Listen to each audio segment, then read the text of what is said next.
Selamat datang kembali. Hari ini kita bakal kupas tuntas sebuah kisah yang luar biasa banget tentang ketahanan dan harmoni dari Bengkulu. Ini adalah sebuah cerita yang lahir dari bencana, tapi akarnya justru dari tradisi kuno yang sangat kuat. Wah, ini pertanyaan yang dalam banget ya. Buat banyak orang situasi kayak gini bisa jadi akhir dari segalanya. Tapi, gimana kalau ini justru jadi sebuah kesempatan untuk membangun sesuatu yang baru, sesuatu yang ternyata jauh lebih kuat? Nah, jawaban dari pertanyaan tadi itu membawa kita ke sebuah komunitas di Bengkulu. Mereka nggak cuma selamat dari bencana, tapi juga berkembang pesat dengan menjadikan tradisi kuno sebagai fondasi mereka.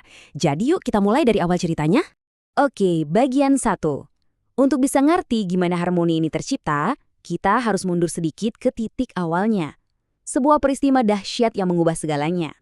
Jadi semuanya itu dimulai dari letusan Gunung Agung. Kebayang nggak? Bencana ini memaksa ribuan orang meninggalkan tanah leluhur mereka. Dipimpin oleh tokoh-tokoh karismatik, mereka memulai perjalanan ke tempat yang benar-benar baru, Bengkulu. Dan yang mereka bawa itu bukan cuma barang-barang mereka loh, tapi juga inti dari identitas mereka, tradisi spiritual mereka. Dan disinilah kita masuk ke jantung ceritanya. Sebuah praktik yang jadi semacam lem sosial dan pilar kekuatan mereka. Praktik ini dikenal sebagai upawasa. Jadi apa sih sebenarnya upawasa itu? Ini lebih dari sekedar puasa biasa ya. Kalau kita bedah katanya, upa itu artinya dekat dan wasa itu Tuhan. Jadi ini adalah sebuah disiplin yang disengaja untuk bisa lebih dekat dengan Sang Pencipta, caranya dengan mengendalikan diri dan hawa nafsu. Visual di slide ini ngejelasinnya dengan pas banget. Coba deh bayangin, upawasa itu kayak sebuah jembatan. Di satu sisi, ada diri kita sendiri, mikrokosmos, yang dikenal sebagai buana alit. Nah, di sisi lain, ada alam semesta yang luas, makrokosmos, atau buana agung. Upawasa inilah yang jadi penghubung keduanya, untuk menemukan keseimbangan yang sempurna. Filosofi ini ditopang sama 3 pilar utama. Pertama, pemurnian diri, baik fisik maupun spiritual. Kedua, keseimbangan antara diri kita dan alam semesta. Dan yang ketiga, ini penting banget, adalah Trihita Karana. Konsep bahwa keharmonisan sejati itu datang dari hubungan yang seimbang antara manusia dengan Tuhan, sesama manusia dan juga alam. Sekarang pertanyaannya, gimana cara praktek upawasa ini? Nah, ada 2 wujud utamanya nih, yang nunjukin spektrum penuh dari tradisi ini. Dari yang sifatnya komunal sampai yang sangat personal.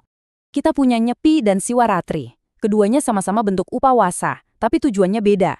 Kalau Nyepi, itu fokusnya ke penyucian kolektif untuk seluruh alam semesta.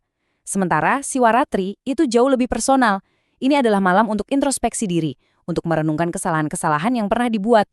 Pas Nyepi, seluruh komunitas menjalankan catur brata penyepian atau 4 larangan. Nggak boleh ada api, yang artinya juga nggak boleh ada amarah atau emosi negatif. Nggak ada pekerjaan, nggak ada bepergian, dan nggak ada hiburan. Jadi ini benar-benar hari hening total, sebuah jeda kolektif untuk alam semesta beristirahat. Nah, Siwaratri beda lagi. Fokusnya ke disiplin pribadi Tribrata. Menahan lapar dan haus, menahan bicara biar bisa merenung lebih dalam. Dan yang paling menantang nih, Jagra, alias tetap terjaga sepanjang malam. Ini benar-benar sebuah perjalanan ke dalam diri sendiri. Oke, kita udah lihat disiplin pribadinya Siwaratri dan hening kolektifnya Nyepi. Terus, gimana praktek-praktek spiritual yang mendalam ini beneran ngebentuk sebuah masyarakat? Nah, disinilah kita bakal lihat efek harmoni yang luar biasa.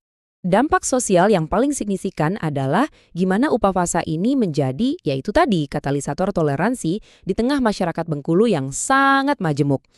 Dan ini bukan cuma teori atau omongan doang loh, Desa Sri Menanti itu bukti nyatanya.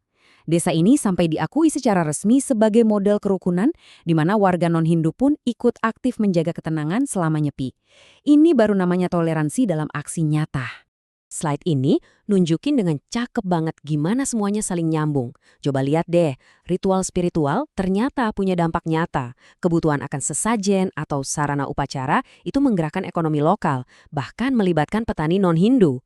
Di sisi lain, filosofi Trihita Karana menjadi fondasi bagi sistem irigasi subak yang lestari, yang ujung-ujungnya menjamin ketahanan pangan bagi semua. Semuanya terhubung. Pada akhirnya, praktik upawasa ini benar-benar menempa karakter komunitas. Ia menanamkan kesabaran, membuat mereka tangguh dalam menghadapi kesulitan, mengajarkan kesederhanaan, dan yang terpenting, menjaga integritas budaya mereka di tanah yang baru. Jadi, apa nih pelajaran besarnya dari semua ini? Apa yang bisa kita petik dari kisah komunitas Hindu di Bengkulu? Jelas banget kan kalau upawasa itu bukan sekedar ritual yang terisolasi. Upawasa telah menjadi semacam infrastruktur sosial, perekat yang menyatukan orang-orang dari berbagai latar belakang dan berhasil menciptakan komunitas yang tangguh dari puing-puing bencana. Kisah mereka ini jadi pengingat yang kuat banget buat kita semua. Di dunia yang terus berubah, kadang jawaban untuk tantangan masa depan justru bisa kita temukan dalam kearifan masa lalu. Nilai-nilai kuno bukanlah sesuatu yang usang, melainkan sumber kekuatan yang tak lekang oleh waktu. Dan ini membawa kita pada satu pertanyaan terakhir. Setelah melihat kekuatan upawasa di Bengkulu, mungkin kita bisa bertanya pada diri sendiri, tradisi apa ya yang menjadi pilar dalam hidup kita? Apa yang menjadi perekat sosial di komunitas kita masing-masing?